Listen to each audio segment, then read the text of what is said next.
Hello mes poppies, nous sommes donc dans la troisième partie de l'élaboration de notre junk journal à un seul livret.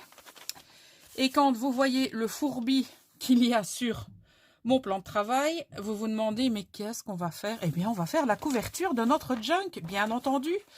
Donc je reprends notre future signature et je constate que eh bien cette enveloppe est juste parfaite. Donc, c'est une grande enveloppe qui fait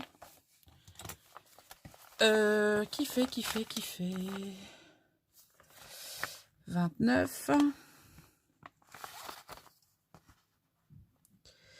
qui fait 32,5 sur 23 presque.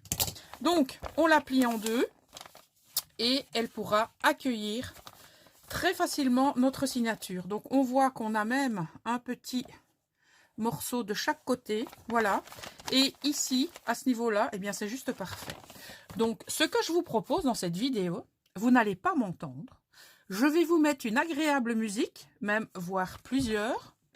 Et ce que je vais faire, eh bien c'est tout simplement venir découper, assembler et coller ces petits morceaux sur eh bien, notre couverture extérieure. Voilà, donc c'est ce qui va constituer eh bien, la décoration de notre couverture, puisque le but d'un junk, eh bien, c'est de la récupération. Voilà, donc je vous mets en musique le temps eh bien, de faire cette couverture. Vous aurez bien entendu la partie en accéléré, parce qu'il n'est pas nécessaire que je colle tout ça en temps réel. Donc on se retrouve dès que j'ai terminé. Donc je vous souhaite un bon visionnage et on se retrouve tout à l'heure mes poppies.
Voilà mes poppies, je vous reprends en vocal, aurais-je envie de vous dire. Donc, je pense que vous avez vu l'étendue des dégâts. Hein, donc, voilà, j'y suis allée sans aucun problème. Donc, voici tout simplement le montage de ma page de couverture avant et le montage de la page de couverture arrière. Je suppose que vous avez vu que je me suis même pas tracassée de savoir si les papiers allaient ensemble ou pas. C'est pas le but. Le but était de constituer eh bien, cette couverture extérieure avec du papier de récup. Voilà. On a bien sûr d'autres moyens hein, de travailler nos couvertures, Mais ça, on verra ça au moment où on fignolera le tout. Donc, ce sera la toute dernière vidéo, on va dire, le fignolage final. À savoir, donc, la décoration complète de la couverture, le système de reliure. Donc ça, j'ai envie de vous dire, on le fera en dernier. Maintenant, ce que nous allons faire, c'est nous attarder à l'intérieur, puisque, comme on l'a dit tout à l'heure, dans la prochaine vidéo, nous allons certainement, soit dans la prochaine ou celle d'après, nous allons certainement venir coudre notre livret à cette couverture. Alors, on a le choix. Soit on laisse la couverture souple comme celle-ci, tout en considérant qu'elle est déjà moins souple avec les papiers que nous sommes venus coller. Et nous allons encore coller quelque chose ici. D'accord? Donc, si vous souhaitez une couverture plus rigide, eh bien, je vous invite à glisser un papier à l'intérieur. D'accord? Un papier A4 par exemple, et donc le plier pour que ce soit beaucoup plus rigide. Dans ce tutoriel, je ne le ferai pas parce que j'ai envie de faire le plus simple possible. D'accord? Donc, ce qu'on va faire maintenant, eh bien, c'est refermer cette enveloppe. Et donc, ce que je vous propose, eh bien, maintenant, c'est de l'habiller ici intérieurement. Alors, on a encore la possibilité, eh bien, d'utiliser toutes les chutes de papier qu'on a à notre disposition. Mais comme Poppy, vous le savez, je pense maintenant, est une washi addict, eh bien Poppy va remplir ces 2 pages avec du washi. Oui, oui, vous avez bien entendu. Donc, je fais pareil que tout à l'heure. Je vous washi tape, c'est n'importe quoi. Je vous washi tape le truc et puis je vous reviens. À plus tard, mes Poppies!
Eh bien, voilà mes poppies. Notre couverture est prête à accueillir notre livret. Voilà, donc nous avons travaillé... Oh, ça m'énerve quand ça bouge. Nous avons travaillé donc l'extérieur avec des chutes de papier. Donc on a des morceaux de washi qui sont venus s'inviter comme ça. C'est pas grave, hein, justement, ça met une petite touche en plus. On viendra solidifier ça lorsque l'on viendra décorer la couverture complètement. Voilà. Alors, on voit effectivement qu'il y a des petits morceaux de washi qui ne tiennent pas en place. Donc, ce qu'on fera tout simplement, enfin, ce que je ferai plutôt en hors caméra, je vais fixer tout ça. Donc, voilà ce que ça donne. Effectivement, c'est fastidieux parce que j'en suis à plus de 50 minutes de vidéo, donc filmée en temps réel. Vous n'aurez pas, bien entendu, 50 minutes de vidéo vu que les deux parties, je vais les mettre en accéléré et en musique. Mais effectivement, j'ai 53 minutes de vidéo au moment où je regarde le compteur actuellement. Voilà, donc ceci est une idée de ce que vous pouvez donc réaliser avec ce que vous avez à la maison. Si vous n'avez pas de washi, pourquoi pas continuer l'intérieur de votre couverture avec des chutes de papier. C'est une solution. Ou alors, si vous souhaitez que l'intérieur de votre couverture soit décoré avec un papier uni ou décoré, libre à vous de fonctionner comme ça. Personnellement, ce que j'ai voulu vous montrer, c'est que on peut utiliser ces chutes de papier à bon escient. Et pour les personnes qui ont des washi et qui ne savent pas quoi en faire, parce que j'ai beaucoup de questions, mais qu'est-ce que tu fous avec tous tes rouleaux de washi? Eh bien voilà, ça c'est une façon dont j'utilise mes rouleaux de washi. Si vous n'en avez pas autant, bien entendu, libre à vous aussi de les utiliser pour faire cet intérieur de couverture, mais avec les mêmes rouleaux de washi, hein, il n'y a pas de secret. Voilà, j'espère que ces idées vous en donneront d'autres également. On se retrouve dans la prochaine vidéo. Dans la prochaine vidéo, ce qu'on va faire, on va décorer quelques pages. Je vais en décorer quelques-unes avec vous. Je ne vais pas tout décorer. Je vais vous donner quelques idées qui, je l'espère, vous donneront l'envie de vous lancer dans votre premier junk journal. Donc mes poppies, pour aujourd'hui, je vous laisse. Je vous souhaite une excellente fin de journée. Prenez soin de vous et à très bientôt. Ciao!